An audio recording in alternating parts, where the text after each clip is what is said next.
فخلف من بعدهم خلف أضاعوا الصلاة واتبعوا الشهوات فسوف يلقون غيا আল্লাহ বলছেন যারা নামাজ নষ্ট করবে এবং যারা ওয়াত্তাবাউশ শাহাওয়াত নফসের যারা দাসত্ব করবে, আল্লাহ বলছেন দুটো অপরাধের জন্য আমি আল্লাহ তাকে জাহান্নামের গর্তের মধ্যে, খাই নামক গর্তের মধ্যে আমি তাকে ঢুকাবো। জাহান্নামের খাই গর্তটা তো ভয়ঙ্কর গর্ত যে জাহান্নাম পর্যন্ত খাই গর্তকে ভয় পায়। তাফসীর কুরতুবীর মধ্যে এসেছে আরো 6টা অপরাধ যারা করবে আল্লাহ তাদেরকে ঢুকায় দিবেন সেই খাই নামক গর্তের মধ্যে। এই সমস্ত অপরাধগুলো আমরা করব না। 1 নাম্বার কাজ, আমরা 5 ওয়াক্ত নামাজ পড়বো। কার জন্য? আসতে বলবেন না, কার জন্য? কার জন্য?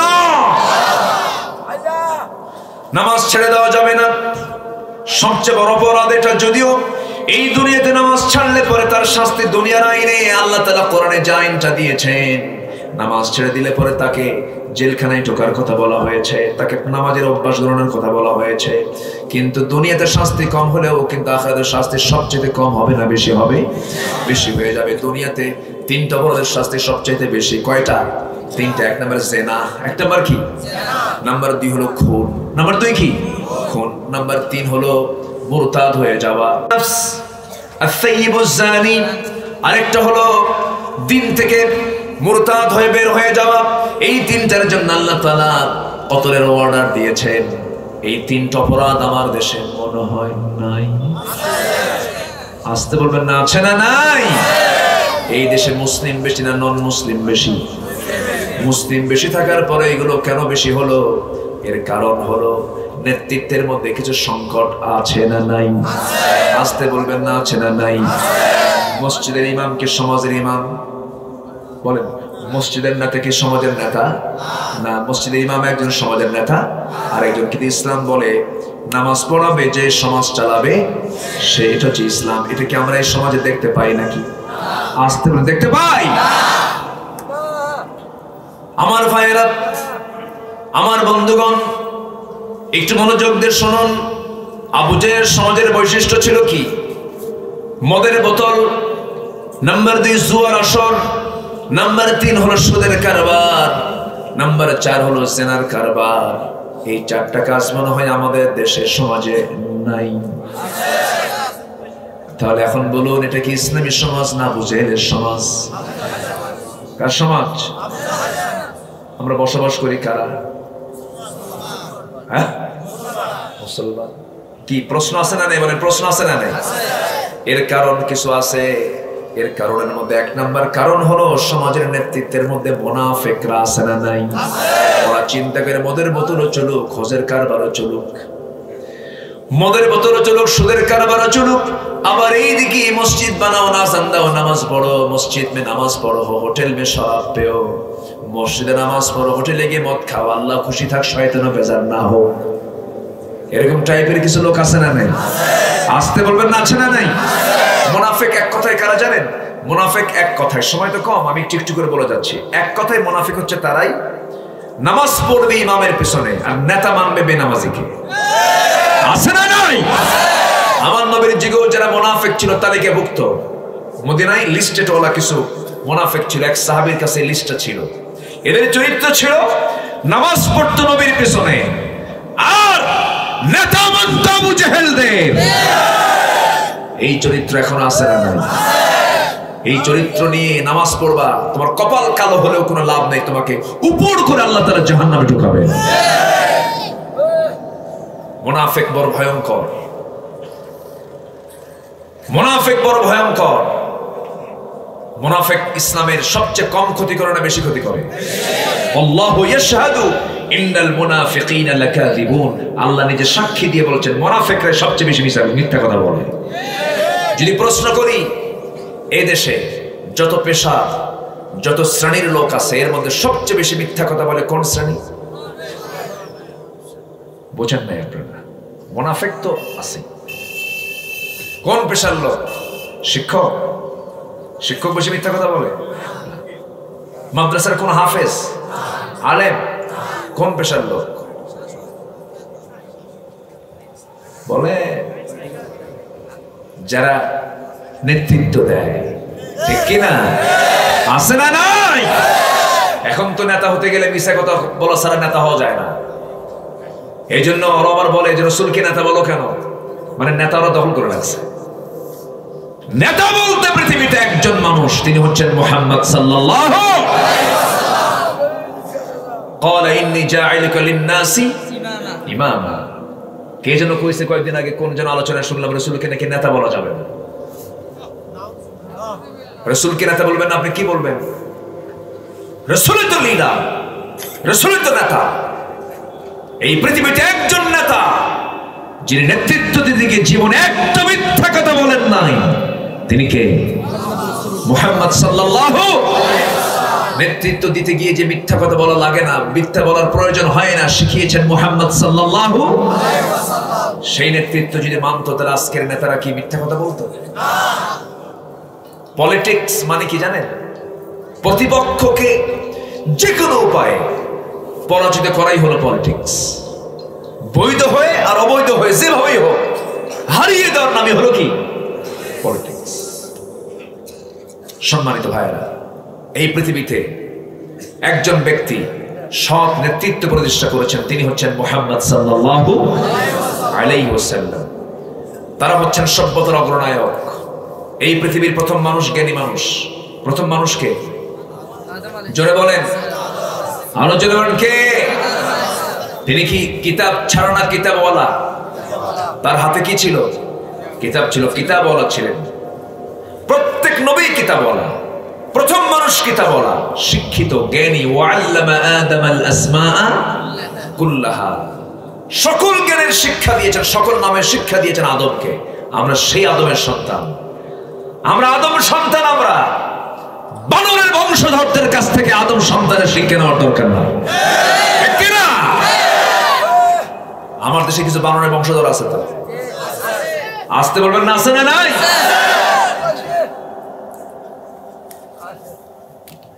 আমরা নাকি আগে বানর ছিলাম, কিছু কোনো কথা? কেন, কি হয় বানর ছিলাম আমরা? বলতেছে যে বানর থেকে মানুষ হয়েছে, বিবর্তনবাদ। ডারউইন জাতে একজন ইহুদি। কি জাতে? কি ইহুদি। মদ খাইয়া এই তথ্যগুলো লিখছে। উল্লুক ভাল্লুক যা মনে হয়েছে তাই কইছে।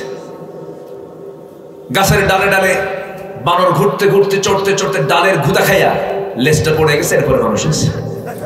কি তফসির দেখেন, ব্যাখ্যা দেখছেন? এটা কি সুস্থ মাথায় না মদ খাওয়া মাথা? ওটা তো মূল বিষয় না। মূল বিষয় হলো ডারউইন একজন ইহুদি ছিল। ইহুদিদের উপরে আল্লাহ তাআলা গজব দিয়েছেন কিছু। ওরা তো সোজা জাত না বাঁকা জাত? আস্তে কয়, সোজা না বাঁকা? আল্লাহ কয় আনতাসবাহু বাকারা, তোমরা গাবি জবাই করো। মা লাউনুহা, রং কি, বয়স কত? এই পেঁয়াজ লাগায় এমন সাফরা, এমন এক কালার আল্লাহ বলে দিলেন, ও কালারের গোটা দেশে খুঁজে পায় না। চরম বাঁকা জাতি ইহুদি জাতি। আল্লাহ একটা অর্ডার দিলেন, তোমার নির্দিষ্ট দিনকে তোমরা ফলো করবে। শনিবারের বিধান দিয়েছিলেন আল্লাহ বনি ইসরাইলদেরকে, কিন্তু শনিবারের বিধান তারা লঙ্ঘন করেছিল। আল্লাহ ফলে কি করেছিলেন ইহুদিদেরকে? ওই সময়ের কিছু ইহুদিদের কি আল্লাহ তাআলা কি করেছেন? বনি ইসরাইলদের কিছু সংখ্যক লোককে কি বানিয়েছিলেন? ওয়ালাকাদ আলিমতুমুল্লাযীনা আতাদাউ মিনকুম ফিস সাবতি ফাকুলনা লাহু কুনু কিরাদাতান খাসিঈন। ওরা যখন শনিবারের বিধানটা লঙ্ঘন করেছিল, আল্লাহ তাআলা তাদেরকে ঘৃণিত, তাদেরকে বিকৃত করে তাদেরকে বানরের রূপ দিয়েছিলেন। কিন্তু ডারউইন বড়ই চিন্তায় পড়ে গেল, আমাদের পূর্বপুরুষদেরকে বানর বানাইছিল কে? আল্লাহ। কিন্তু এটাকে বানর থেকে আসছে নাকি? মানুষ বানরের রূপ বানিয়ে দিয়েছেন কে? বিকৃত করে দিয়েছেন কে? এর মানে কি মানুষ বানর ছিল? না। কিন্তু ডারউইনের কথা হলো শুধু আমি বানর থাকবো, কারণ গোটা পৃথিবীর সব মানুষ বানর হোক। বুঝেন নাই? এটা ছিল ষড়যন্ত্র। কিন্তু পৃথিবীর প্রথম মানুষ হচ্ছেন আদম আলাইহিস সালাম। তার আমরা সন্তান। প্রথম মানুষটাই জ্ঞানী মানুষ ছিলেন এবং তিনি প্রথম মানুষ দুনিয়াতে এসেছেন ইসলাম ছাড়া না, ইসলাম নিয়া। বলেন বলেন বলেন। ইসলামকে আজকের না আগের থেকেই। ইসলামটা কার? কে দিয়েছেন? নবী আদমের দিনের নাম কি? বলেন বলেন বলেন। নূহের দিনের নাম কি? মুসার দিনের নাম কি? ঈসার দিনের নাম কি? ইদ্রিস ইসলামের দিনের নাম কি? সুলাইমান ইসলামের দিনের নাম কি? হারুনের দিনের নাম কি? আমার নবীর দিনের নাম কি? সব নবীর দিনের নাম কি? আমাদের দিনের নাম কি? ইসলাম। ইসলামকে আজকে না আগে কে দিয়েছেন? আল্লাহ দিয়েছেন। একটু কান লাগান, সবাই মনোযোগ দিয়ে শুনুন, আমরা শুনি কথাগুলো। এই দুনিয়া ছেড়ে আমিও চলে যাব, আপনিও চলে যাবেন, কেউ আমরা বাঁচার জন্য আসি নাই। কিন্তু দিন শেষে কিন্তু বন্ধু কেউ নন, বন্ধু আমার একমাত্র কেবলমাত্র কে? আল্লাহ। আসতে বলবেন না কে? আল্লাহ সেজন্য বলছেন, বান্দারে আমার পরিচয়টা তুমি আগে জানো। আমার পরিচয় নাম্বার 2, 62 নম্বর আয়াতে বলছেন, وهو الذي جعل الليل والنهار خلفة لمن أراد أن يذكر أو أراد شكورا। আমি আল্লাহ রাতকে দিনের স্থলাভিষিক্ত করে দিয়েছি, খিলফা, স্থলাভিষিক্ত করে দিয়েছি। দিন গেলে রাত আসে, রাত গেলে দিন আসে। এই ক্ষমতা একমাত্র কে রাখেন?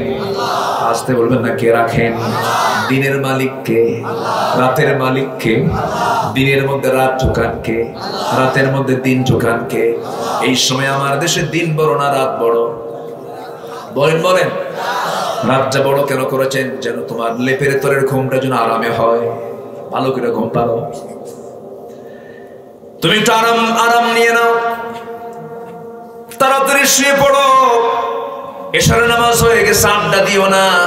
Early to bed early to rise, তাড়াতাড়ি শুয়ে পড়ো। ঘুম থেকে উঠে শেষ রাতে আল্লাহ তাআলা কোন আসমানে আসেন? আসতে বলে কেন? কোন আসমানে আসেন? কাকে মাফ করার জন্য? মাঝখানে 2 মাস আগে খেলা হলো, খেলা দেখছেন তো নাকি? বিসমিল্লাহ বলছেন তো? আচ্ছা, মুকুল ভাই, চকরিয়াতে আমার মাহফিল ছিল ওই সময়। হ্যাঁ, মাহফিল শেষে সেদিন মানে খুব পরিচিত 2টো দেশের খেলা চলছে। তো চকরিয়া মাহফিল শেষ করে আমি রওনা দিয়েছি। রাত 3টার দিকে খেলা। দেখি প্রত্যেকটা মোড়ে মোড়ে ঢাকা পর্যন্ত বিভিন্ন জায়গায় শুধু প্রজেক্টর লাগানো, আর সব ওযু কইরা তাহাজ্জুদের হালতে অপেক্ষায় আছে কখন খেলা আসবে। কথা বুঝছেন নাই? এই হচ্ছে অবস্থা। ফাইনাল খেলার দিন আমার জামালপুরে প্রোগ্রাম, যেখানে প্রায় 1,00,000 মানুষের সমাগম হয়। সে মাহফিলে মাত্র কয়েক হাজার মানুষ। ভাবলাম এরা কই গেল? এরা সব যারা বলেছিল কোরআন ছাড়া অন্য কিছু মানি না, মানবো না, ইল্লা খেলা। ইল্লা কি? তাই না? সাথে কোথায় ব্রাজিল, কোথায় আর্জেন্টিনা? আমার দেশে 2 গ্রুপে মারামারি করিয়া 3 জন শহীদ ব্রাহ্মণবাড়িয়া। নাউজুবিল্লাহ বলবেন না? চিন্তা করুন, লিওনেল মেসি কোথায়? আর্জেন্টিনা মানুষ, তারা খাওয়া ভিন্ন, চলা ভিন্ন, সংস্কৃতি ভিন্ন, ভাষা ভিন্ন, মানুষটা অন্য ভাষার, জাত ধর্মটাও ভিন্ন। অথচ কি কালচারাল ওয়ার, সাংস্কৃতিক যুদ্ধ চলতেছে গোটা দুনিয়া জুড়ে। সেই দেশের সেই খেলোয়াড়ের জার্সি নাম্বার সহ, তার নাম সহ বাঁশখালীতে ঘরের ভিতরে বাচ্চার গায়ে এই জার্সি আছে না নাই? আছে না নাই? চিন্তা করেন। তাহলে এটি কি আমাদের জয় না পরাজয়? জয় না পরাজয়? আমরা ওদেরকে মার্কেটিং করে দিয়েছি। আফসোস লাগে, জুমার খুতবা যদি 1:30-এর জায়গায় যদি 1:35 হয়ে যায়, কিছু মুসল্লি খেলে ঘড়ি দেখে। ঘড়ি কি মুসল্লি দেখার দায়িত্ব না খতিব দেখার দায়িত্ব? দেখে কারা? মুসল্লি দেখে। বলতে কি মুসল্লি আদব না বেদব? আজ থেকে আদব না বেদব? বেদব মুসল্লি ঘড়ি দেখে। মসজিদ কমিটির অধিকাংশ সভাপতি, সেক্রেটারি, এখন সভাপতি হলো বিশিষ্ট সুদখোর, সেক্রেটারি বিশিষ্ট মদখোর, আর ক্যাশিয়ার হলো কুখ্যাত জেনাকার। আসতে বলবেন না? আছে না নাই?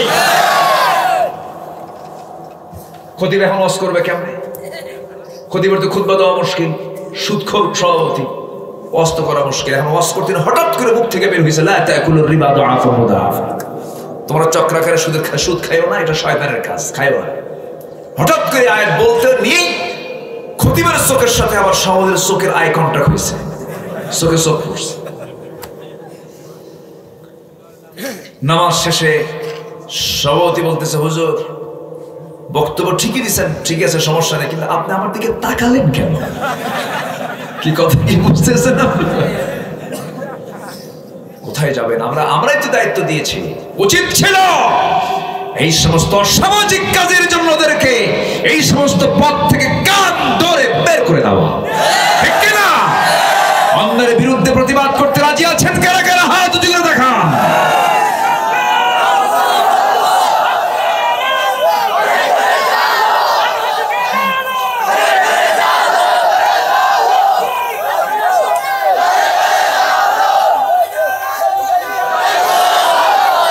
আল্লাহ কবুল করুন, জোরে বলি আমিন, আরো জোরে আমিন। সম্মানিত ভাইরা, নামাজ কি সবাই পড়তে রাজি আছি তো? কয় ওয়াক্ত নামাজ পড়বো আমরা? নামাজ পড়লে লস না লাভ? নামাজ পড়লে ডায়াবেটিস হবে না? আলহামদুলিল্লাহ। আবার ভাইবেন না যে হুজুর আপনি তো এখন ডাক্তারি চিকিৎসা শুরু করলেন। মানে সাধারণভাবে বলছি, সুস্থ থাকলে নামাজ পড়তে হবে। সুস্থ থাকতে চাইলে কি করতে হবে? নামাজ অনিয়ম শিখায় না নিয়ম শিখায়? বলেন, নামাজ অনিয়ম শিখায় না নিয়ম শিখায়? ডাক্তার দেবী শেঠি এক ডাক্তার আছে ভারতে, নাম শুনছেন কিনা জানি না, খুব ফেমাস ডাক্তার, মানবিক ডাক্তার, অনেক বড় ডাক্তার। ডাক্তার দেবী শেঠি, গোটা পৃথিবীর রোগী তার কাছে আসে। এই দেবী শেঠি তার একটি স্ট্যাটাসে লিখেছেন, আমি গোটা দুনিয়ার অনেক রোগী দেখেছি, বিভিন্ন ধর্মের, হিন্দু, বৌদ্ধ, খ্রিস্টান, ইহুদি, মুসলিম দেখেছি আমি। তো উনি বললেন, আমি যত রোগীর মাথা, ব্রেন এবং হার্ট আমি চেক আপ করেছি, সবচাইতে সুস্থ ব্রেন, ফ্রেশ হার্ট আমি পেয়েছি যে সমস্ত মুসলমান 5 ওয়াক্ত নামাজে সেজদা দেয়। তাহলে সুস্থ থাকিতে হইলে কি পড়িতে হইবে? বলেন বলেন বলেন, কি? নামাজ ছেড়ে দেওয়া যাবে না। নামাজ কল্যাণের জন্য বান্দাকে ডাকে, হাইয়া আলাস সালাহ, হাইয়া আলাল ফালাহ, কল্যাণের দিকে আসো, তুমি সুস্থ হয়ে যাবে। শেষ রাতে বান্দা যখন ঘুম থেকে উঠে মসজিদের দিকে রওনা দিয়ে দেয়, 24 ঘন্টার মধ্যে সবচাইতে সুন্দর বাতাস কোন সময় হয়? ফজরের সময়ের বাতাস। এবং সে সময় কিছু কুয়াশা, কিছু শিশির কিন্তু পড়তে থাকে। ওই শিশির যখন চোখে লাগবে, ওই চোখ কোনোদিন সহজে চোখের জ্যোতি নষ্ট হবে না। জোরে বলি সুবহানাল্লাহ। এবং মুকুল ভাই একটা হাদিস এসেছে, বুরিকাল উম্মতি ফি বুকুরিহা, আমার উম্মতের বরকতময় সময় হলো সকালবেলা। বরকতময় সময় কখন? কিন্তু সকালে এখন মানুষ ঘুমায় কম না ঘুমায় বেশি? আগের দাদারা কিরকম ঘুমাতো নাকি? আমি আমার নিজের দাদিকে দেখেছি, শেষ রাতে তিনি ঘুম থেকে উঠতেন, কোরআন তেলাওয়াত করতেন, গুনগুন গুনগুন করে আওয়াজ শুনতাম। দাদির কাছে মাঝে মাঝে ঘুমাতাম, এরপরে ফজরের নামাজ পড়তেন, আবার কোরআন পড়া শুরু করতেন। এরকম করে সকাল বেলা গুলো কাটতো। এখনকার ভাবিরা ঘুম থেকে উঠে কখন? কয়টা বাজে? 10টা। হ্যাঁ, কেন 10টা বাজে? কারণ তারা খুব কাজ করে। 9টা যখন বাজে, সেই সময় মেগা সিরিয়াল দেখে, ভারতের জি বাংলা, স্টার প্লাস আছে না নাই? বিসমিল্লাহ কয় দেখে না? সময়গুলো নষ্ট হয়ে যাচ্ছে মা। এই সমস্ত কাজ আপনার করার সময় নাই। যে কোনো মুহূর্তে আপনি দুনিয়া থেকে বিদায় নিয়ে নেবেন। অস্থিরতা, বেহায়াপনাকে আজকে প্রতিরোধ করার সবচাইতে বড় চ্যালেঞ্জ, ঠিক কিনা? আজকে পৃথিবীতে সবচাইতে বেশি মাত্রা ছড়িয়ে পড়েছে যেটা, সেটা হলো বেহায়াপনা, অস্থিরতা, উলঙ্গপনা। মুসলিম পরিবারের মেয়ের আজকে ঘর থেকে উলঙ্গ হয়ে বের হচ্ছে। পশ্চিমাদের টার্গেট একটাই, এনিওয়ে মুসলিম পরিবারের মেয়েদেরকে উলঙ্গ করে ঘর থেকে বের করো। তাদের এই ষড়যন্ত্রে তারা কি ব্যর্থ না সফল? ব্যর্থ না সফল? মার্কেটে মেয়েরা কম না এখন বেশি? মেয়েরা তো এক ঝাঁকিতে স্বামীকে কাইদ করে থুয়ে দেয়। স্বামীকে বলে, তুমি কি মার্কেট বুঝো? তুমি তো 300 টাকার শাড়ি তুমি 1000 টাকা দিয়ে নিয়ে আসো। স্বামীকে এক ধমক মেরে থুইয়া নিজে ঢং ঢং করে মার্কেটে চলে যায়। এরকম মহিলা তো বাসখালী নাই? আছে? কিন্তু কথা বলা দরকার। স্বামীকে বলে, তুমি কি মার্কেট বুঝো? তুমি তো কচু বুঝো। এরকম ধমক মারা কিছু মহিলা মনে হয় নাই বাসখালী? বাচ্চার বয়স 1.5 বছর, সে বাচ্চাকে থুইয়া স্বামীকে বলে যে তুমি বাচ্চা করে না, তুমি দুধ খাও। স্বামীর কোলে দিয়ে ফিডার একখান ধরায় দিয়ে চলে গেছে মার্কেটে ঢং ঢং করে। মাথার কাপড় নাই, চুলটা ছেড়ে দেওয়া, 3 পিস একখান পইরা, ঠোঁটে লিপস্টিক লাগাইয়া, হাই হিল, তারপরে আবার বামে একখান ভ্যানিটি ব্যাগ, আশকারা মাস্কারা, যুবকের তো কাম সারা। চলে গেছে মার্কেটে ঢং ঢং করে। দোকানদারের সামনে গিয়ে ঠ্যাঙের উপরে ঠ্যাং তুলে দিয়ে দোকানদারকে লক্ষ্য করে বলে, ভাইয়া কি আছে না নাই? স্বামীর সামনে কি ব্যবহার করছে? ভাইয়া একটা শাড়ি দেখানো যাবে কি? দোকানদার তো সুরের ঝংকারে চিত হয়ে পড়ছে। দোকানদার বলে, আপা দেখছি, আপা দেখছি। কি সুন্দর ভাষা প্রয়োগ করছে। শাড়ি একখান বের করে নিজের গায়ে লটকা দিয়ে বলে, আপা এই শাড়ি কিন্তু আপনাকে দারুণ মানাবে। ওটা আরেক বদমাইশ। আছে না নাই? এই নোংরামের জন্য আল্লাহ তাআলা মুসলমানকে পৃথিবীতে পাঠান নাই। মুসলমান এই দায়িত্ব পালন করবে না। মুসলমান তার মেয়েদেরকে সামলাবে, পর্দার মধ্যে রাখবে, ঠিক কিনা? পর্দা মানে বস্তাবন্দি নয়। তারা বোরকা পরবে, বাইরে বের হবে। ওয়াকুলনা কাওলাম মা'রুফা, ন্যায়সঙ্গত কথা বলবে। অপ্রয়োজনীয় কোনো কথা মেয়েদের মুখ থেকে বের হবে না। কিন্তু আজকে মেয়েরা রিসেপশনে, তাদের চাকরি কম না বেশি? বেশি। রিসেপশনে কোনো পুরুষ চাকরি পায় না। মোবাইলে সলিমুদ্দিন কলিমুদ্দিনের ফোন দিছে, দুঃখিত, পুরুষ কয় না মহিলা কয়? লিফটে উঠবেন, 4th ফ্লোর, কি পুরুষ কয় না মহিলা কয়? সব জায়গায় মহিলা। রিসেপশনে মহিলা বসে থাকে, চুল টুল ছেড়ে দিয়ে। যখন কোনো ক্লায়েন্ট আসে, আসসালামু আলাইকুম, এনি প্রবলেম আছে না নাই বলেন? এগুলো কি মুসলমানদের কালচার? এটা তো ঠিক নাই মনে হয়। এটা পরে কয় কেন? ও অসুস্থ না? আব্বা তুমি চুপ থাকো। অসুস্থ, আল্লাহ তুমি তাকে সুস্থ করে দাও। আবার হাসতেছো, কিন্তু বুঝতে পারছে যে আমারে কইছে। ওদের আইকিউ কিন্তু আবার খুব খুব সফট, সব বোঝে তারা। হ্যাঁ, একটু মানে সার্ভিসে একটু লেট হয়, এই তাছাড়া কিছু না। কষ্ট পাচ্ছেন আপনারা? আলোচনা চালাবো, জোরে বলি ইনশাআল্লাহ। এত সুন্দর মানুষ আপনারা, আলহামদুলিল্লাহ। তাহলে প্রথম 2টা আয়াতে আমরা পরিচয় পেয়েছি কার? সূর্যের মালিকানা কে? চাঁদের মালিক কে? গ্রহরাজের মালিক কে? দিন চালান কে? রাত চালান কে? দিনে রাত ঢুকান কে? রাতে দিন ঢুকান কে?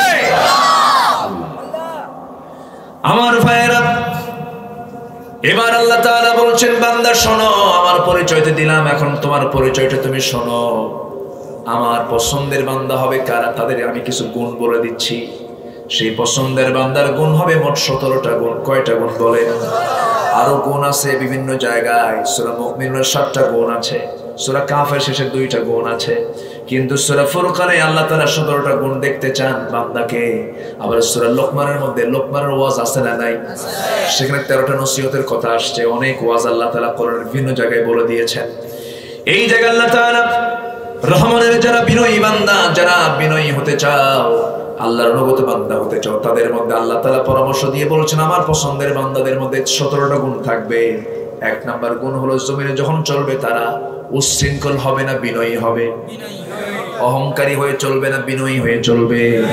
আমার নবীজি রাস্তা দিয়ে যখন হাঁটতেন, নবীজি বুক উঁচু করে কখনো হাঁটেন নাই, মাথাটা একটু নিচু করে 2 বৃদ্ধাঙ্গুলের দিকে নজরও দিয়ে দিয়ে হাঁটতেন। কিছু কিছু লোক আছে বুকের বোতাম আছে না নাই? রাস্তায় যখন হাঁটে তখন বোঝা আমি একখান মাল। এরকম আছে না নাই বলেন? কিচ্ছু না, তুমি কিছুই হও নাই। যে বডি ভালো তো, চেয়ার টিয়ার ভালো, মাথার চুলের কাটিং দেখেন না এখন, মাথার চুলের কাটিং দেখ কেমন পারে, এইদিকে চুল নাই এইদিকেও চুল নাই পিছনে চুল নাই, একদম চামড়া বের করে কাউয়া কাটিং আছে না নাই? মাথার উপরে গোল করে দক্ষিণ তালপট্টির দ্বীপ আছে না? শার্ট প্যান্ট পরে তারও সাইজ বাইজ নাই, শার্টের এখানে ফুটা ওখানে ফুটা, প্যান্টের দুই হাঁটুতে ফাটা। আমি কি ভুল করেছি? হাঁটু বের করা নামাজ হবে? আসতে পারে নামাজ হবে? ফাটা প্যান্ট কিনছো কেন তুমি? যেটাতে নামাজ হবে না সেই ফাটা প্যান্টটার টাকা দেখো না কেন? নতুন প্যান্ট কিনে আনছি ঈদের আগে, দুটা ফাটা, দাম হলো 4000। দাম কত? 4000 ফাটা প্যান্ট কিনে আনছি। এবং ম্যাক্সিমাম এখন প্যান্ট যারা পরে সেই প্যান্টটা কি নাভির নিচে থাকে না প্যান্ট নাভির উপরে থাকে? নাভির সতর ঢাকা হলো। সতর ঢাকা কি? সতর ঢাকা কি? ফরজ। অথচ সে প্যান্ট চলে গেছে কোথায়? নাভির নিচে। তাহলে তার প্যান্ট কি পড়া হয়েছে? সতর ঢাকা হয়েছে? সগীরা গুনাহ না কবিরা গুনাহ হবে? কবিরা গুনাহ। এই প্যান্ট পরে গেছে নামাজ পড়তে। কয়েক বছর আগের কথা, এক ছেলে নামাজ পড়তে গেছে, আমি ঢুকি তো উচিত হলো প্রত্যেক বান্দার মসজিদে ঢুকি না বসেই ওযু করে তো মসজিদে ঢুকেই তার দায়িত্ব হলো কয় রাকাত নামাজ পড়া, নফল নামাজ সে পড়বে। লাল বাতি জ্বলাকালীন অবস্থায় নামাজ পড়া নিষেধ। এই জাতীয় কথা আছে না নাই? এটা সম্পূর্ণ হাদিস পরিপন্থী এই ঘোষণা, এটা কেউ মানবেন না। মসজিদে ঢুকবেন, আমার নবীজি ঢুকেই মসজিদের হক, রাসূল কয় রাকাত নামাজ পড়তেন? 2 রাকাত। তো আমি ঢুকি, আমি নামাজ শুরু করব, এমন সময় দেখি এক ছেলে এরকম প্যান্ট পরে আর শার্ট পরে নামাজ পড়তেছে। তো ভাবলাম দেখি আগে ওর নামাজটা দেখি। রুকুতে গেছে, রুকুতে যাওয়ার সময় দেখি যে রুকুর ঠেলায় শার্ট তো শর্ট, শার্ট উপরের দিকে গেছে, প্যান্ট নিচের দিকে গেছে, মাঝখানে ফাঁকা। তো ভাবলাম এই তো রুকু, সেজদায় যে কি হবে আল্লাহ জানে, কি যে ঘটনা ঘটবে। সেজদায় যখন গেছে তখন দেখি প্যান্ট খুইলে আন্ডার প্যান্ট বেরিয়েছে। আমি কি ভুল বলছি? বলেন বলেন, আমি কি ভুল বলতেছি? এই প্যান্ট কি এখন সবাই পরে না? এই প্যান্ট কি ইমানদারের প্যান্ট হতে পারে? বলেন। এগুলো বিনয়ী বান্দার স্বভাব নয়। বিনয়ী বান্দার মাথা থেকে পা পর্যন্ত তার পোশাক, তার কাপড় চোপড়, তার চলাফেরা, তার হাসি কান্না, তার তাকানো, তার হাতের চলা পায়ের চলা সব হবে অত্যন্ত বিনয়ী হয়ে চলবে সে। আল্লাহ তাআলা বলছেন আমার বিনয়ী বান্দার 1 নাম্বার পরিচয় হলো ওয়া ইবাদুর রহমান আল্লাযীনা ইয়ামশুনা আলাল আরদি হাওনা ওয়া ইযা খাতাবাহুমুল জাহিলুনা ক্বালু সালামা। আমার ভাইরা, আল্লাহ তাআলা কত সুন্দর করে বান্দাকে শিখিয়ে দিচ্ছেন, বান্দা বিনয়ী হও। সাইয়েদনা লোকমান আলাইহিস সালাতু ওয়াস সালাম যদিও নবী ছিলেন না, তিনি বলেন 2টা কাজ আল্লাহ তাআলা, 2টা কাজের জন্য আল্লাহ তাআলা আমাকে সম্মানটা বাড়িয়ে দিয়েছেন। নাম্বার 1 হলো আমার মধ্যে বিনয়ী ভাবটা ছিল। আমি অত্যন্ত সারা জীবন বিনয়ী হয়ে চলার চেষ্টা করেছি, আর জীবনে কোনোদিন মিথ্যা কথা বলি নাই। এই 2টা গুণ আল্লাহ তাআলা আমার সম্মান বাড়ায় দিয়েছেন। জোরে বলি সুবহানাল্লাহ। যখন আপনি দেখবেন কারোর মধ্যে অহংকার ঢুকে গেছে, ভাবতে হবে ওর ধ্বংস সামনে। ক্ষমতার অহংকার আছে না নাই? সুপারগুলো আটা দিয়ে চেয়ারে বসে, জনগণ চায় না তাও ছাড়ে না, আছে না নাই? ক্ষমতার অহংকার দেখানো যাবে না, চেহারার অহংকার দেখানো যাবে না, নেতার অহংকার দেখানো যাবে না, ক্ষমতার বড়াই করা যাবে না। কারণ ক্ষমতার বড়াই ফেরাউন করেছিল, সে কি টিকতে পেরেছে নাকি? নমরুদ কি টিকতে পেরেছে নাকি? নমরুদ কি খতম করেছেন কি দিয়া? আল্লাহ কইছে তুই কত বড় ক্ষমতা রাখিস, মশা পাঠালাম, যা। কি পাঠাইছে? মশা কি দুর্বল? হ্যাঁ, কি মশা? সচল না অচল? এক ঠ্যাং নাই, এক পাখা নাই, ওড়ে কিছুক্ষণ আবার পড়ে ধাপ করিয়া। কি কথা কি বুঝতেছেন? কিন্তু মশা কিন্তু আসলে দুর্বল কোনো প্রাণী না। আল্লাহ তাআলা মশার উদাহরণ দেন নাই কোরআনে? সূরা বাকারায় আছে না নাই? মাকড়সা, পিঁপড়া আছে না নাই? তারপরে মৌমাছি, আবার হাতি। কেন দিয়েছেন? এমনি দিয়েছেন? লাইনটি একটু ভিন্ন চলে গেল, বলে আবার লাইনে আসবো ইনশাআল্লাহ। 17টা গুণ আজকে আমরা শিখে যাবো, জোরে বলি ইনশাআল্লাহ। রাত তো আছেই, সমস্যা কি? শুনবেন? কতক্ষণ শুনবেন? ওনারা কতক্ষণ থাকিবেন?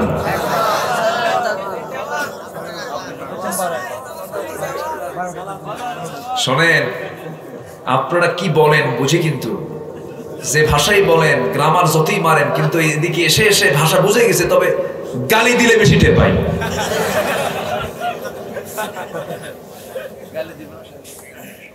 এক মাহফিলে বললাম যে আপনারা কতক্ষণ থাকবেন, অনেকদিন আগের কথা, মনে হয় পেকুয়ার দিকে, বলছে আর ফজর লুচি থাকবো। জি, খুব সুন্দর ভাষা আপনাদের, ভাষার মধ্যে মজা আছে, মজা আছে না নাই? এবং ভাষার মধ্যে একটা এক্সট্রা ভাবও আছে, এক্সট্রা নতুন ভাষা। যেরকম গাছকে ছাগলের মানে আক্রমণ থেকে বাঁচার জন্য কি বেড়া দেয় না? বেড়া দেয়, যেটা ফাঁকা ফাঁকা, এই বেড়াকে বলে টিয়ারা। টিয়ারা কি করে? টিয়ারা। দেখেন, এটা কিন্তু বাংলাদেশের কোথাও পাবেন না, এই ভাষা কোথাও খুঁজে পাবেন না। এরকম বহু আছে। জলই জলই জলই আছে না? আমি মাঝে মাঝে আপনাদের ডিকশনারি দেখি, তো একটা ডিকশনারি নিয়েছি আমি, এই চাটগাঁয়ের ভাষার একটা ডিকশনারি আছে আমার কাছে, আমার লাইব্রেরিতে আছে। মাঝে মাঝে পড়ি, একদিকে ধরি আরেকদিকে ভুলে যাই। তো পরে ভাবলাম, আল্লাহ, আমার এই জন্ম মার পেটে এই এলাকায় না হওয়া পর্যন্ত আমার সম্ভব না। কি কথা কি বোঝা গেল? খুব সুন্দর ভাষা আপনাদের, ভাষার মধ্যে মজা আছে, ভাষার মধ্যে মজা আছে। উগ্গা কি? উগ্গাসা, উগ্গাসুরা না? হ্যাঁ, উগ্গাসা। উগ্গা মানে কি? এক কাপ চা, উগ্গা। 1 কাপ চা, উগ্গাসা না? খুব সুন্দর, সব শিখে নিচ্ছি আমি, দেখি চেষ্টা করতেছি, দেখি তো পারি কিনা, 5 নাম্বার তুলতে পারবো তো ইনশাআল্লাহ। সম্মানিত ভাইরা, তাহলে মশা কোরআনে আছে না নাই? পিঁপড়া, মৌমাছি, মাকড়সা, হাতি। মশা কি এমনি দিছেন আল্লাহ? মশা শক্তিশালী না মানুষ শক্তিশালী? হ্যাঁ, মশারি টাঙ্গায় কে? কে মশারি টাঙ্গায় বলেন? কি থেকে বাঁচার জন্য? শক্তিশালী কে? এখন তো আবার মশা কইলেন। কেউ কোনো দিক থেকে শক্তিশালী কম নয়। মশার কামড়ে মানুষ মরে, আছে না নাই? মশার কামড়ে মরে না? ডেঙ্গু আছে না নাই বলেন? আমার বন্ধুগণ, আল্লাহ তাআলা মশার উদাহরণ দিয়েছেন কেন? কোরআন জাল্লার কিতাব দেখেন, ইন্নাল্লাহা লা ইস্তাহি আন ইয়াদরিবা মাসালান মা বাউদাতান ফামা ফাওকাহা। আল্লাহ তাআলা এখানে সুন্দর করে বলছেন, আল্লাহ তাআলা লজ্জা পান না মশার উদাহরণ দিতে নিয়ে। কেন? মশা যে আল্লাহ তাআলা সৃষ্টি করেছেন, দুর্বল ভেবো না। নাম্বার 1 হলো, এই মশাটা খুব শক্তিশালী প্রাণী, কিন্তু দুর্বল প্রাণী নয়। আল্লাহ তাআলা মশার নামটা কেন টেনেছেন এখানে, মশার উদাহরণ কেন দিয়েছেন? নাম্বার 1, এই মশা আল্লাহ তাআলা সৃষ্টি করেছেন, মশার হায়াত খুবই কম। তবে যে মশাটা যতটুকু হায়াত আছে, যে মশা যত বেশি রক্ত খাবে, তার হায়াত কমবে না বাড়বে? হ্যাঁ, বেশি খাইলে কমে না বাড়ে? যে মশা একসাথে অনেকগুলো খায়, ও কি বাঁচার জন্য না মরার জন্য? আজকের সমাজে কিছু লোক আছে যারা জনগণের টাকাগুলো অন্যায় করে মেরে মেরে পেট ফুটা করছে, বড় করছে, ওদের হায়াত কম, ঠিক কিনা? হায়াত কম, হারামের কোন আরাম। নাম্বার 2 হলো, মশা যে কামড় মারে, সেই মশা কামড় যে মারে মানুষকে, সেই মশা পুরুষ মশা নাই স্ত্রী মশা? হ্যাঁ, একজন কিছু জানি না, জানি না মানে নামে কোনো মশা আছে? একটা কোন পুরুষ না মহিলা? হ্যাঁ, স্ত্রী মশা কামড়ায়। তাহলে আমরা কিন্তু কামড়াই না, মহিলারা কামড়ায়। আমার রাগ করেন না, আমি মেয়েদেরকে আমি এখানে গালমন্দ করছি না, জাস্ট স্ত্রী মশা না কামড়ালে তো, না রক্ত খেলে তো ওদের বংশ বিস্তারও হবে না। স্ত্রী মশা কামড়ায়, কিন্তু স্ত্রী মশা যে কামড়ায় এই তথ্য তো বর্তমান ল্যাবরেটরি বলেছে, কিন্তু কোরআন বলে দিচ্ছে কত আগে, সূরা বাকারার 26 নম্বর আয়াত, ইন্নাল্লাহা লা ইস্তাহি আন ইয়াদরিবা মাসালান মা বাউদাতান। এখানে বাউদাতান পুরুষ মশা না স্ত্রী মশা? স্ত্রী মশা, স্ত্রীলিঙ্গ না বাউদাতান। নাম্বার 3 হলো, মশাকে দুর্বল মনে করো না। মশা প্রতি সেকেন্ডে আমরা যখন রাতের বেলা যখন ঘুমাতে যাই মশারি টাঙ্গায় ঘুমাই, কারণ মশার যদি গান শুরু হয়ে যায় ঘুম হবে। এত দুর্বল মনে করি, কিন্তু মশার একটা আওয়াজ যদি কানে আসে, ভন ভন আওয়াজ আসলে পরে ঘুম হয় না। কি অত্যাচার! এই যে ভন ভনটা করে, মেডিকেল বর্তমান গবেষণা বলতেছে এই যে মশাটা বারবার যে ভন ভন করছে, আওয়াজটা হচ্ছে কেন? মশা প্রতি সেকেন্ডে তার পাখা দুইটা নড়াই হলো, প্রতি সেকেন্ডে, মিনিটে নয়, প্রতি সেকেন্ডে নড়াই হলো 500 থেকে 600 বার। কেউ তো সুবহানাল্লাহ বললেন না। পৃথিবীতে এমন কোন মেশিন আছে এত দ্রুত চলতে পারে? 1 সেকেন্ডে, কয় সেকেন্ডে? 1 সেকেন্ডে মশা তার পাখা নড়াই হলো 500 থেকে 600 বার। আল্লাহু আকবার বলেন। 3টা কারণ গেল। নাম্বার 4 হলো আল্লাহ তাআলা মশার উদাহরণটা কেন দিয়েছেন? ও দুনিয়ার মানুষ শোনো, একজন কুখ্যাত আমার অবাধ্য বান্দা নমরুদকে মেরেছে, কিন্তু আমি কি দিয়া?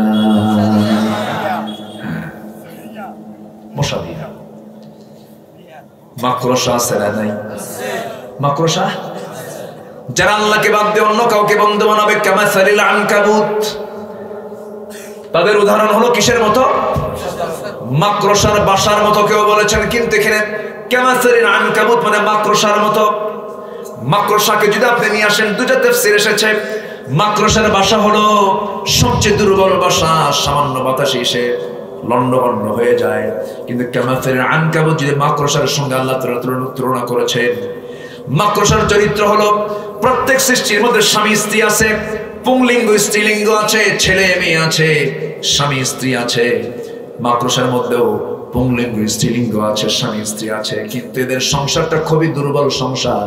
কারণ প্রত্যেক স্ত্রী মাকড়সা পুরুষ মাকড়সাকে কামড় মেরে ফেলে দেয়। যে সংসারে স্ত্রী তার স্বামীকে হত্যা করে, সেই সংসারটা মজবুত না দুর্বল? মজবুত না দুর্বল? আল্লাহ তাআলা কত আগে বলে দিলেন, যারা আল্লাহকে বাদ দিয়ে অন্য কাউকে বন্ধু বানাবে তাদের দৃষ্টান্ত হলো মাকড়সা সংসারের মতো। আল্লাহু আকবার বলেন। কার সংসারের মতো? মাকড়সার সংসার কি দুর্বল না মজবুত? দুর্বল। ষড়যন্ত্রের ফ্যামিলি। কিসের ফ্যামিলি? কি আছে না এরকম ষড়যন্ত্রের ফ্যামিলি? এখন আছে না নাই? আল্লাহর উদাহরণগুলো কত মজবুত। আমার ভাইয়েরা, আমার বন্ধুগণ, এই দুনিয়াতে যারাই অহংকার করেছে তাদের পতন হয়েছে কি হয় নাই? হয়েছে কি হয় নাই? নমরুদকে ন্যাংরা মশাতে বিদায় করেছেন, ফেরাউনকে পানিতে চুবায় মেরেছেন, আবু জাহলকে দুনিয়া থেকে খতম করে দিয়েছেন। জমিনে অহংকার করে চলো না, বিনয়ী হয়ে চলো। নাম্বার 2 হলো অজ্ঞদের সঙ্গে তোমরা যখন কথা বলতে যাবে, কোনো কথা না বলে সালাম দিয়ে সেখান থেকে বিদায় হবে। ওয়াইদা খাতাবাহুমুল জাহিলুনা ক্বালু সালামা। নাম্বার 3 হলো والذين يبيتون لربهم سجدا وقياما। যারা রাতটাকে সিজদার মধ্যে কাটিয়ে দেয়, আল্লাহ তাদেরকে তার পছন্দের বান্দার তালিকায় স্থান দিয়েছেন। রাতের আধার যখন হয়ে যাবে, আমরা জিকির করব কার? চোখের পানি ফেলে ফেলে কাঁদবো কার কাছে? আল্লাহর কাছে। আমাদের জীবনে গুনাহ আছে না নাই? গুনাহ আছে না নাই? আমার নবীজির জীবনে কোনো গুনাহই ছিল না। আমার নবীর জীবনে কোনো গুনাহ ছিল না, কিন্তু তার চোখে পানি কম ছিল না বেশি ছিল? বেশি ছিল। কেঁদে কেঁদে বেকারার হয়ে গেছে, সিজদায় পড়ে পড়ে ঘন্টার পরে ঘন্টা কাটায় দেন। এইদিকে আম্মা যারা এসে বলেন, ইয়া রাসূলুল্লাহ, এত কাঁদেন কেন? আল্লাহ আপনার সব কিছু মাফ করে দিয়েছেন। রাসূল বলতেন, আয়েশা রে, আল্লাহ যদি আমাকে পাকড়াও করে ফেলেন, আমি পার পাওয়ার কোনো সুযোগ পাবো না। আমি ওরে হ্যাঁ পাবো না রে আয়েশা। লাইয়ান জুহাদুম মিনকুম, কেউ নাজাত পাবে না, এমনকি আমিও নাজাত পাবো না, কিন্তু আল্লাহ আমাকে রহমতের চাদর দিয়ে আমাকে বেষ্টন করবেন। এই জন্য আমরা রাত যখন হবে সেই সময় জেগে জেগে কার কাছে চাবো? আসতে বলুন না, কার কাছে চাবো? আল্লাহ এরপরে বলছেন, والذين يبيتون لربهم سجدا وقياما والذين يقولون ربنا اصرف عنا عذاب جهنم إن عذابها كان غراما। جربوا الله أكبر।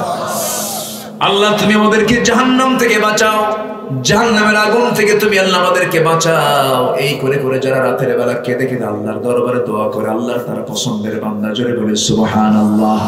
কিন্তু নামাজ পড়লাম, কেঁদে কেঁদে আল্লাহর কাছে কাঁদলাম, কিন্তু বান্দার হক নষ্ট করলাম, হবে নাকি? বোনের টাকা মেরে খাওয়া ভাই বাঁশখালীতে নাই, আছে?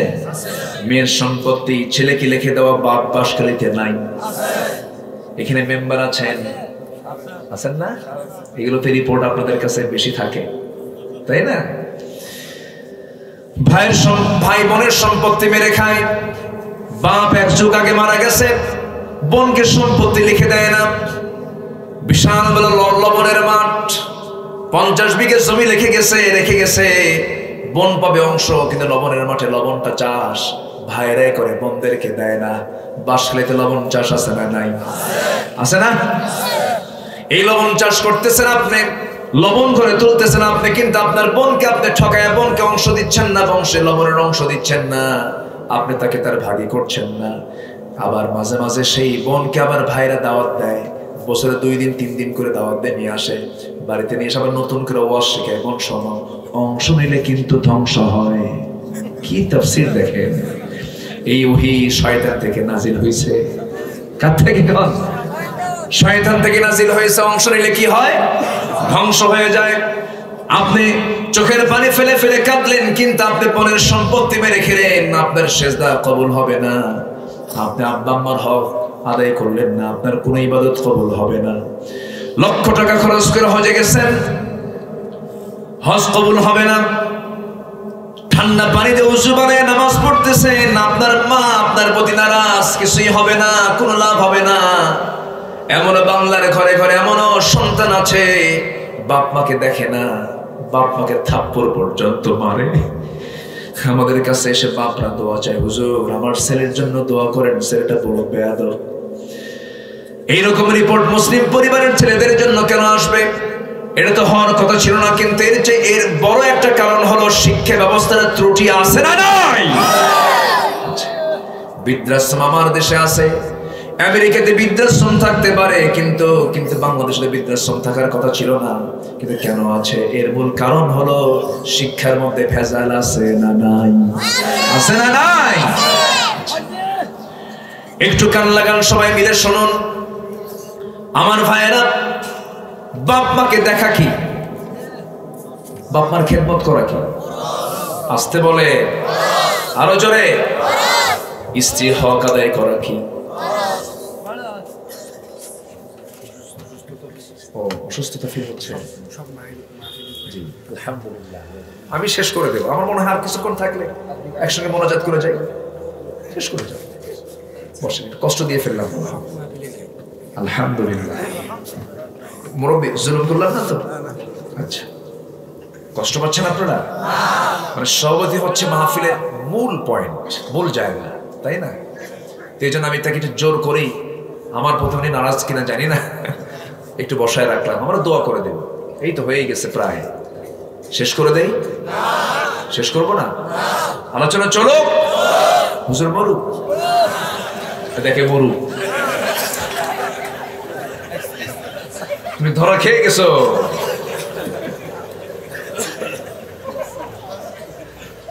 আল্লাহ তুমি বাচ্চাটাকে সুস্থ করে দাও, জোরে বলি আমিন।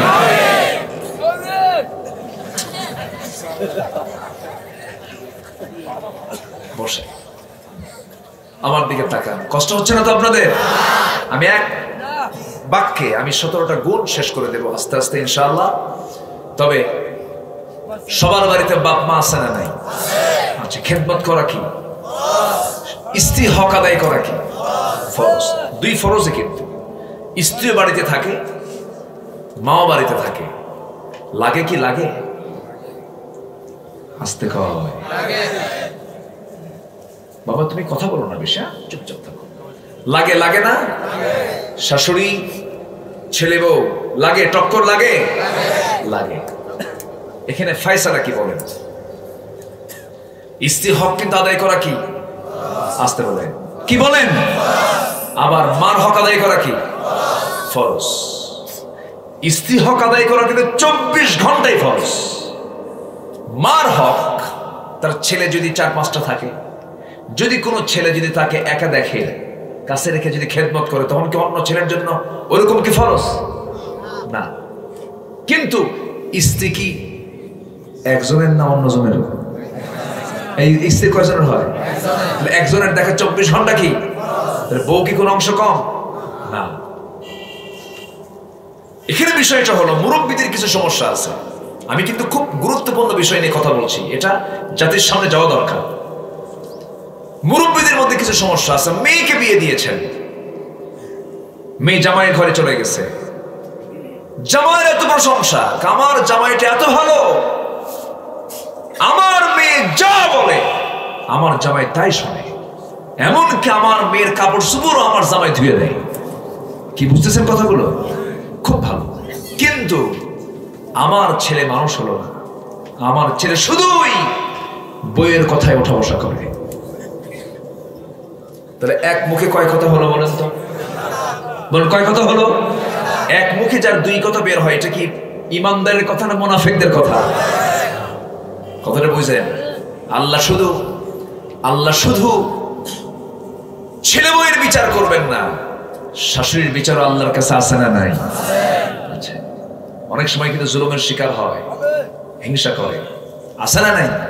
আচ্ছা, কিন্তু আমি আমার যুবক ভাইদেরকে বলবো, শোনো, মা কিন্তু একটা বিষয়, মার বিকল্প পৃথিবীতে কেউ নাই, মার বিকল্প তুমি খুঁজেও পাবে না। মা তো আমার একটা সম্পদের নাম। বইয়ের জন্য তুমি একটা শাড়ি কিনে নিয়ে গিয়েছ, সে বলবে এর চাইতে দামি শাড়ি ছিল, কি শাড়ি আনছো, পছন্দ হবে না। ছেলের জন্য একটা কিছু কিনে দিয়েছেন, সে পছন্দ করবে না, ঘড়িটা কম দাম হয়ে গেছে, কাপড়টা কম দামি হয়ে গেছে। কিন্তু মার কাছে আপনি একটা ছোট্ট বেদনা নিয়ে যাবেন, ছোট্ট একটা আপেল নিয়ে যাবেন, মার কাছে গিয়ে যখন বলবে মা আপেলটা তুমি খাও, সঙ্গে সঙ্গে মা আপেলটা হাতের মধ্যে নিয়ে একটা হাসি দেবে, চাঁদের মতো চিলিকের মতো হাসি, একটা মুচকি হাসি দিয়ে বলবে বাবা খুব খুশি হলাম দেখি। চাকুটা দিয়ে মা সে আপেলটা টুকরো টুকরো করে কাটবেন, কেটে কেটে বলবেন বাজান তুই শুকনা হয়ে গেছিস, শুকে গেছিস, তুই খা, তুই বেঁচে থাক। মা তো এমন জিনিস, মা আগে খাওয়ায় এরপরে মা খান, কিন্তু এই চরিত্র আপনি পৃথিবীর অন্য কোনো মানুষের মধ্যে পাবেন না। মা তো সেই মা। এই জন্য বউকে যখন বোঝাতে যাব সেই সময় বলবো শোনো, মার বিকল্প তো কিন্তু পৃথিবীতে কেউ নাই, তিনি তো আমার মা, তার পেট থেকে আমার জন্ম হয়েছে, সুন্দর করে বুঝাবেন। আবার আম্মাকে গিয়ে বলবেন মা শোনো, এই যে মেয়েটা তোমার ঘরে আসছে আমার বউ হয়ে, তোমার ঘরে আসছে ঠিক, কিন্তু তার বাপ ছেড়েছে, মা ছেড়েছে, পরিবার ছেড়েছে, আত্মীয় স্বজন সব ছেড়ে দিয়ে আসছে, অতিথির মতো চলে আসছে, জীবন যৌবন দিয়ে চলে আসছে। সুন্দর করে ম্যানেজ করবেন, কিন্তু করুণাক্ষরেও মার সঙ্গে কখনো ঝাঁকি মেরে কোনো কথা বলা যাবে যাবে যাবে না। কখনো রূঢ় আচরণ করা যাবে না, হক নষ্ট করা যাবে না, ইন্টারফেয়ার করা যাবে না। বাপ্পার কোনো বিচার পৃথিবীর কোনো সন্তান করতে পারে না। কোথাও বলা যাবে না, কোনো কথা বলা যাবে না। বাপ মা অনেক সময় দেখা যায় সন্তানদের বিরুদ্ধে এদিক সেদিক বলেও বেড়ায়, বয়স হলে পরে হুঁশ কমে যায়। কিন্তু রাগারাগি করা যাবে না, আস্তে করে পাশে গিয়ে বলতে হবে বাবা আমার দুর্নাম করলে তোমার সম্মানটা তো চলে যায় বাবা, সুন্দর করে বুঝায় বলবেন। এক সাহাবী এসে বলছে হুজুর আমার সবচেয়ে হক পাওয়ার উপযুক্ত ব্যক্তিকে তোমার মা। আল্লাহু আকবার বলেন। আমার ভাইয়েরা, নবীজি মার গুরুত্বটা সবচেয়ে বেশি দিয়েছেন। নবীর মা ছিল না, ছোট্টবেলায় তিনি প্রাপ্তবয়স্ক হওয়ার আগে মাকে তিনি হারিয়ে ফেলেছেন, যার বুকের দুধ খেয়ে তিনি বড় হয়েছেন। নবুয়তের পর একদিন আমার নবীজি সাহাবায়ে কেরামকে নিয়ে বসে আছেন, একজন বুড়ি মহিলার সামনে আসলেন। নবীজি তার নিজের গায়ের চাদরটা আস্তে করে খুলে আস্তে করে জমিনে ফেলে দিয়ে বলছেন মা আপনি আমার চাদরে বসেন। সাহাবীর আশ্চর্য হয়ে গেছে, চাদরটা খুলে দেয় যার জন্য সেই লোকটাকে, সেই মহিলাকে। প্রশ্ন করা হলে রাসূল কেঁদে কেঁদে বলছেন শোনো আমার মা আমার কিসমতে জোটে নাই, আমি মাকে দেখতে পাই নাই, আমার মা আমাকে দুধ খাওয়াতে পারেন নাই, কিন্তু আমি যার বুকের দুধ খেয়ে আজকে এত বড় হয়েছে, আমি আমার মা হালিমাতুস সাদিয়া বনু সাদে 5টা বছর আমি এই মার সঙ্গে সময়টা কাটিয়েছি। তোমরা তোমাদের মার সঙ্গে নাফরমানি করো না, খারাপ আচরণ করো না। আমার ভাইয়েরা, আমার নবীজি একবার বললেন রাগিমান ফুহু, সেই লোকের নাকটা ধুলায় মলিন হয়ে যাক, সঙ্গে সঙ্গে সাহাবীরা হুজুর কার নাক ধুলায় মলিন হয়ে যাক। যে ব্যক্তি তার জীবদ্দশায় বাপ মাকে পেল অথচ নিজের জীবনের গুনাহ মাফ করে নিতে পারলো না, তার নাকটা ধুলায় মলিন হোক, সে তার ধ্বংস হয়ে যাক। আমার ভাইরা, সবার বাড়িতে বাপ মা আছে না নাই? আসতে বলবেন না আছে না নাই? সোজা গিয়ে মাফ চেয়ে নেব, সোজা গিয়ে মার কাছে গিয়ে বলবো মা ভুল হয়ে গেছে। এই অফিসে যদি ক্ষমা পেয়ে যায়, আল্লাহর অফিসেও ক্ষমা আছে না নাই? বলে আচ্ছা, এই বিষয়গুলো আমরা খেয়াল করবো। জোরে বলি ইনশাআল্লাহ, আরো জোরে বলি ইনশাআল্লাহ। রাত তো অনেক বেশি হয়ে গেল আমার ভাইয়েরা, তাহলে আমরা 17টা গুণ আমরা শিখে নিব আজকে। জমিনে বিনয়ী হয়ে চলবো, অজ্ঞদের সঙ্গে সালাম দিয়ে এড়িয়ে যাব, রাত জেগে জেগে সেজদা দেব। নাম্বার 4, জাহান্নাম থেকে বাঁচার জন্য আল্লাহর দরবারে প্রার্থনা করব। নাম্বার 5 হলো অপচয় করব না। নাম্বার 6 হলো মিতব্যয়ী হব। নাম্বার 7 হলো আল্লাহ ব্যতীত কাউকে না ডাকা, আল্লাহ ব্যতীত কাউকে না ডাকা। আল্লাযীনা লা ইয়াদউনা মা'আল্লাহি ইলাহান আখার। এরপরে আল্লাহ তাআলা বলেছেন হত্যা না করা, জিনা না করা। আজকের সমাজে জিনা বেশি না বিয়া বেশি? আসতে বলে, জিনা বেশি না বিয়া বেশি? আল্লাহ কি জিনার দৃশ্য দেখতে চান না বিয়ে দেখতে চান? আজকের মাহফিলে যুবকরা বেশি, আলহামদুলিল্লাহ বলেন। যুবকদেরকে বলবো তোমরা 3টা কাজ করবা, আল্লাহ তাআলা তোমার যে রিজিক রেখেছিলেন তার চেয়ে ডাবল রিজিক দিয়ে দিবেন। সুবহানাল্লাহ বলেন। শুনবা যুবকরা? তোমরা কি শুনবা? রিজিক বাড়ানো দরকার না কমানো দরকার? বাড়ানো দরকার। তাহলে 3টা কাজ করতে হবে। নাম্বার 1, তাড়াতাড়ি বিয়ে করো। মাত্র একজন কইছে ঠিক, চুপ করে বসে আছে। আমি কি পুরুষকে কইলাম না মহিলাকে কইলাম? আল্লাহ জানে। বিয়ের হুকুম কি আমার না আল্লাহ? ওয়ানকিহুল আয়ামা ফানকিহু মা তাবা লাকুম। আছে না নাই? তোমরা স্বামীহীন নারীকে বিয়ে করো। স্বামীহীন, যার স্বামী নাই তার বিয়ে করো। এখন তো আবার স্বামী যেটার আছে ওটার কাছে ঘুরঘুর করে। আছে না নাই? পরকীয়া কমছে না বাড়ছে? এখন বাড়ছে। মানে নিজে তো এক অশান্তির মধ্যে আছে, আরেক পরিবারে আরেকটার মধ্যে অশান্তি ঢুকায় দিচ্ছে। আল্লাহ বলছেন না, স্বামীহীন কোন নারীকে তোমরা বিয়ে করো। কার হুকুমে? কার হুকুমে? বিয়েটা কার হুকুম? বিয়ে না হলে কি সন্তান আসবে? সন্তান না হলে কি আল্লাহর গোলাম জিকির করতে পারবে? তাহলে বিয়ে করার দরকার আছে না নাই? আল্লাহ বিয়ে দেখতে চান না জেনা দেখতে চান? জেনার পথ বন্ধ হতে হলে কি দরকার? বিয়ে করা দরকার।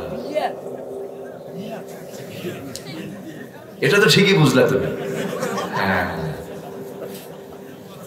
সম্মানিত ভাইয়েরা,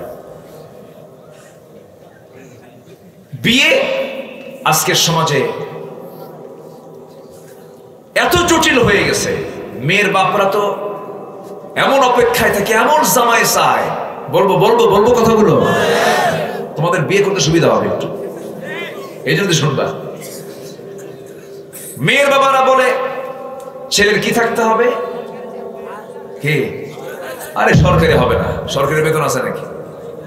প্রাইভেট ফার্মে চাকরি থাকতে হবে, লক্ষাধিক টাকা বেতন থাকতে হবে, মঙ্গল গ্রহে অফিস থাকতে হবে।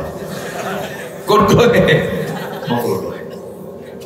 নামাজের কথা একটা বার বললো না, মুখে দাড়ি আছে কিনা একটা বার বললো না, পোশাকটা ঠিক আছে কিনা বললো না। অথচ নবীজি বিয়ে করেছেন এবং নবীজি বিয়ে দিয়েছেন, নবীজি বিয়ে দিয়েছেন, সেই দেওয়ার ক্ষেত্রে রাসূল দেখেছেন আগে অন্য কিছু না, আগে তাকওয়া। কি দেখেছেন? নবীজি তার মেয়ে ফাতিমাকে বিয়ে দিয়েছেন টাকা দেখে না, ছেলে দেখে। কি দেখে? তাকওয়া দেখে। ছেলেও না, টাকাও না, কি দেখেছেন? তাকওয়া। খেজুর বাগানের মালিক মিলিয়নার সাহাবীরা এসে বলছেন, হুজুর আপনার মেয়েকে আমরা বিয়ে করতে চাই। নট অ্যালাউড, যাও, হবে না, আমার পছন্দের লোক এখন আসে নাই, সবার প্রস্তাব প্রত্যাখ্যাত। আমার নবীজি অপেক্ষা করছেন আমার পছন্দের লোকটা কখন আসবে। সাইয়েদনা আলী কিছুক্ষণ পরে এসে রাসূলের সামনে দাঁড়িয়ে সালাম দিয়ে চুপ করে দাঁড়ায় আছেন। রাসূল বলেন, তুমি কি কিছু বলবা? হুজুর কি যে বলবো নিজেও জানি না। তুমি কি আমার মেয়েকে বিয়ে করবা? হুজুর দিলে করা যায়। আলহামদুলিল্লাহ বলবেন না? নিজের কথা কি নিজে বলা যায়? এই কথা বলে মন্ত্রী রাসূল বললেন, ও আলী তুমি যে আমার মেয়েকে বিয়ে করবে, টাকা আছে নাকি, পয়সা আছে নাকি? হুজুর টাকা পাবেন কই, বাড়ি তো নাই আমার। বাড়ি তো নাই আমার, কিছুই কি তোমার নাই আছে? কি আছে? এই যে ঘোড়া, এই যে আপনি দেখতে পাচ্ছেন তরবারি, এই যে একটা ঢাল দেখতে পাচ্ছেন, এছাড়া আমার কিছুই নাই। সঙ্গে সঙ্গে রাসূল বলছেন, তরবারি তোমার জন্য লাগবে সর্বক্ষণ, জিহাদের প্রয়োজন হতে পারে, ঢালটা বেচে আসো, আমার মেয়ের বিয়ের বর্ণনা হবে, তোমার ঢাল বেচে টাকা দিয়ে। যখন আল্লাহু আকবার। ঢাল বিক্রি করতে গেছেন বাজারে, সামনে কাস্টমার ওসমান জিন্নুরাইন সামনে দাঁড়ায় বলে, আলী তোমার মতো ব্যক্তি কেন ঢাল বিক্রি করতে আসছো? কেন, কি হয়েছে? বিয়া ঠিক। কার সাথে? ফাতিমার সাথে, আপনার শালীর সাথে। খুব খুশি হলেন, ঢালটা কিনে নিলেন। নেওয়ার পরে বলছেন যাও।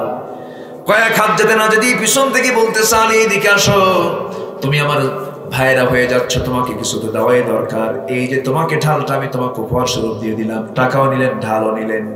নবীর সামনে দাঁড়িয়ে বলছেন, হুজুর ঢাল তো বিক্রি, এই যে নিয়ে আসছি। রাসূল বলেন, ঢাল তো বিক্রি করতে পারো না। হুজুর ঢাল বিক্রি করছে, আবার উপহারও পাইছি। কে তোমাকে উপহার দিল? ওসমান। লোক আর খুঁজে পাও নাই। তুমি আমার আত্মীয়ের মধ্যে যা আবার সেখানে কেনা বেচা করছো।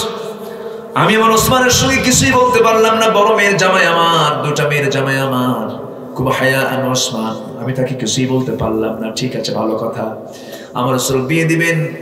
মেয়ের কাছে গিয়ে বলছেন, মা টাকা নাই, পয়সা নাই, ঘর নাই, বাড়ি নাই, কিচ্ছু নাই, কিন্তু আমার তোমার পছন্দ, আমি আমার পছন্দ করে যে ছেলেটা তোমার জন্য পছন্দ করেছি, মাথা থেকে পা পর্যন্ত কোটাটাই তাকওয়া দিয়ে ভরা। মা আমার মেয়ে, তুমি আমার মেয়ে, আমি তোমাকে বিয়ে দিচ্ছি। বিয়ে হয়ে গেল। রাসূল বিয়ে দিয়ে দিলেন। মেয়েটাকে উঠায় দিবেন। উঠায় দেওয়ার সময় নবীজি সেই সময় বললেন, ও আমার মেয়ে ফাতিমা, তোমার জন্য একটা পিসদানি দিলাম, আটা পেশার জন্য একটা পিসদানি দিলাম, পানির মশক দিয়েছেন, পান থাকার জন্য একটা তোশক দিয়েছেন, এরপর একটা পানির পানপত্র দিয়েছেন। দিয়ে বললেন, মা চলে যাও স্বামীর ঘরে, বাবার ঘর থেকে। তোমার মা ভাবতে হবে আজকের থেকে তোমার জন্য শ্রেষ্ঠ ঘর কিন্তু বাবার ঘর নয়, তোমার জন্য শ্রেষ্ঠ ঘর হলো স্বামীর ঘর। কি সুবহানাল্লাহ বলবেন না? মায়েরা কি মাহফিল আছে না? স্বামীর ঘরটাই শ্রেষ্ঠ ঘর।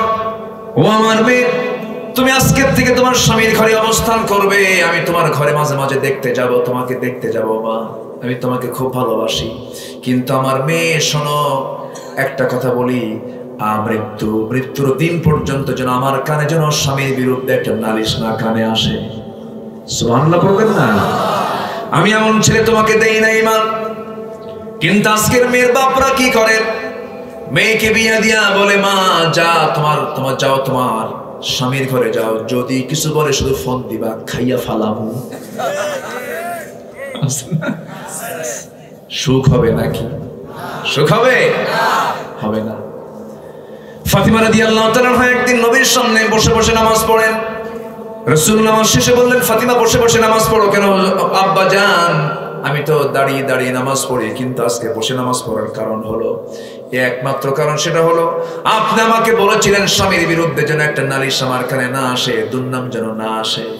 আমার জামার যে পিছনের অংশটুকু আব্বা, কিছু অংশ ছেঁড়া অংশ আছে, তালি মারা অংশ আছে, দাঁড়িয়ে নামাজ পড়লে পরে সেই ছেঁড়া অংশের দিকে আপনার নজর যেতে পারে।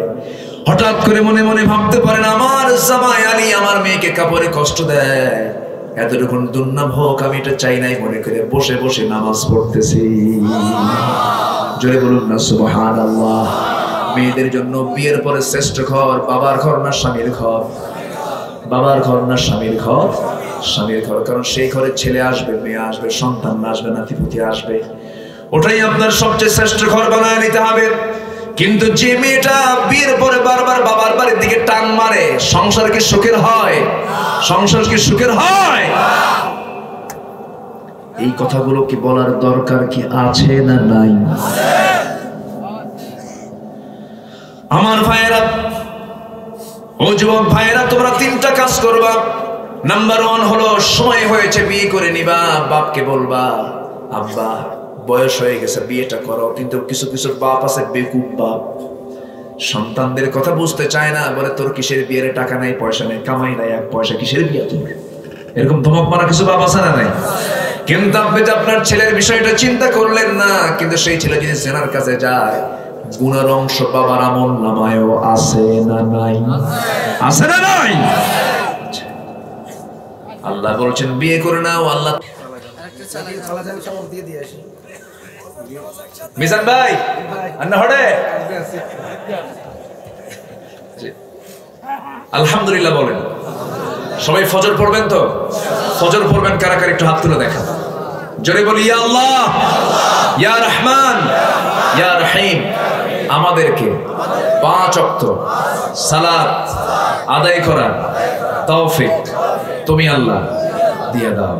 জোরে বলি আমিন, আরো জোরে আমিন। সবার বাড়িতে মা বোন আছে না নাই? পর্দা করা কি? আরো জোরে, পর্দা করা কি ফরজ।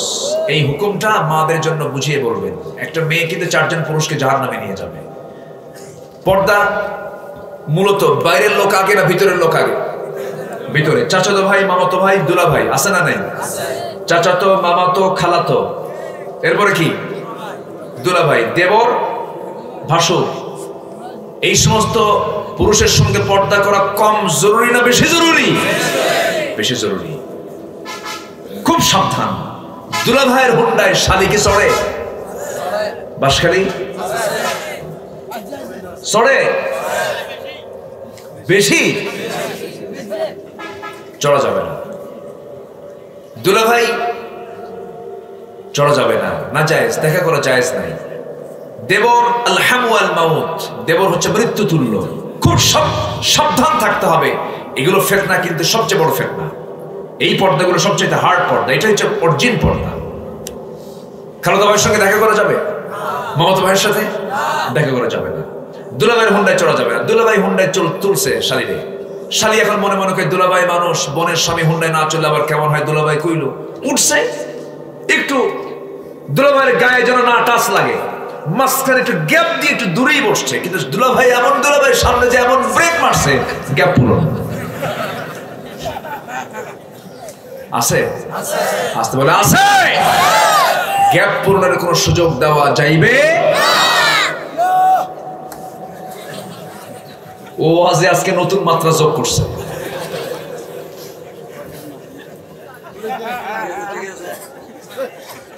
ওরে সরানো যাবে না এখন। হ্যাঁ, তাহলে আমরা আল্লাহর পরিচয় পেলাম। বান্দার, অনুগত বান্দার পরিচয় হলো 17টা। কয়টা বলেন তো? বলেছি হলো 9টা। কয়টা বলেছি? জেনা করা যাবে না। তখন আমি বিয়ের দিকে চলে আসছিলাম, তাই না? যুবকদের জন্য কয়টা আমল শিখিয়েছি? হয়েছে কয়টা? একটা। আমার ভাইয়েরা, নাম্বার 10 হলো তওবা করা। কি করা? আল্লাহ তাআলা বলছেন ইল্লা মান তাবা ওয়া আমানা ওয়া আমিলা সালিহান ফাউলাইকা ইউবাদদিলুল্লাহু সাইয়্যাতিহিম হাসানাত ওয়া কানা আল্লাহু গফুরুর রহিমা। আল্লাহ বলছেন যারা তওবা করবে, কি করবে? তওবা করবে,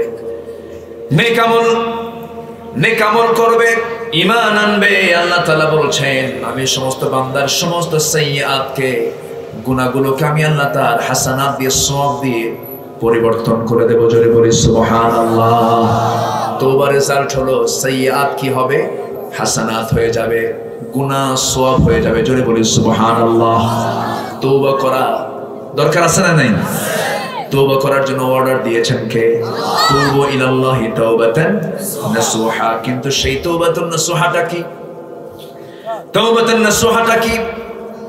সেই তাওবাতুন নাসুহাটা হলো এমন তওবা, যে তওবা করলে পরে আল্লাহ তাআলা কবুল করবেন।